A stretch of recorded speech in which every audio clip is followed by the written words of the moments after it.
protecting election workers. Joining us now, Democratic Senator Amy Klobuchar of Minnesota. She's a member of the Judiciary Committee and chair of the Rules Committee. And Senator Klobuchar, you guys expect to hold a hearing on these proposals soon. Tell us how it's going in terms of Republicans and Democrats working together on this. And what does that tell us? Everyone that came out of January 6th understood that we had to get to the bottom of what happened. That's what the January 6th committee is doing right now, including tonight. We had to fix the security at the Capitol, something Senator Blunt and I took very seriously. We have new police chiefs, new sergeant at arms, you name it. But the third piece of it was not allowing a procedure that was set in 1887. You got to think Rutherford Hayes. We're not going to go there. Antiquated law and updating it. Literally one person can object from each chamber. I don't think they knew Ted Cruz back then in 1887. One person can object, and then you can throw the whole thing for each state they can object to. And so what the group has done here, and we're going to have the hearing from each chamber. I don't think they knew Ted Cruz back then in 1887. One person can object, and then you can throw the whole thing for each state they can object to.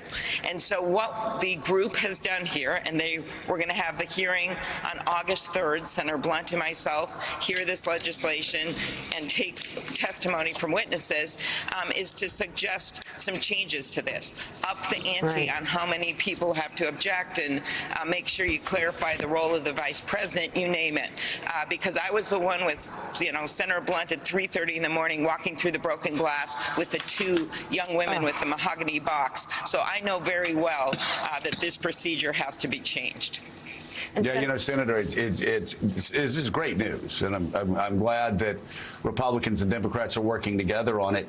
And one of the things I like so much about the bill is that it's going to require, I guess, a fifth of members in each chamber to raise an objection and start the process. Because in the past, of course, January 6th, 2021 is standalone. There's no moral equivalency here. That said, it seems every 4 years there will be a Democrat objecting when a Republican wins, a Republican objecting when a Democrat wins. And it's really, it's disgraceful. It's nonsense, even when it's peaceful and it's brushed aside. I love that you all are raising the level for those objections. Yes, so Senator King and Durbin and I had one bill. We gave it to this committee. Susan Collins and others on the committee have taken this and really got an agreement between a bipartisan agreement. Now, I know everyone's going to want to look at it. It's going to take a few days, as I said. This is a big deal to change this, but we have to do something. You can't allow each state. It's not just, you're right about the one person objecting. They can literally do it to each state, Joe. They could do it for all, and each time they do it takes like 3 to 4 hours. We had anticipated without the insurrection it was going to take at least 24 hours through the night to go through this. And then you have the other piece of it, the fake elector slates. Something has to be done so that never happens again. And we just have to make sure that the voices of the American people are heard and they can duly elect their president. This procedure must be reformed. Coming up, Ukraine's First Lady addresses Congress and makes an emotional plea for more help in the fight against Russia.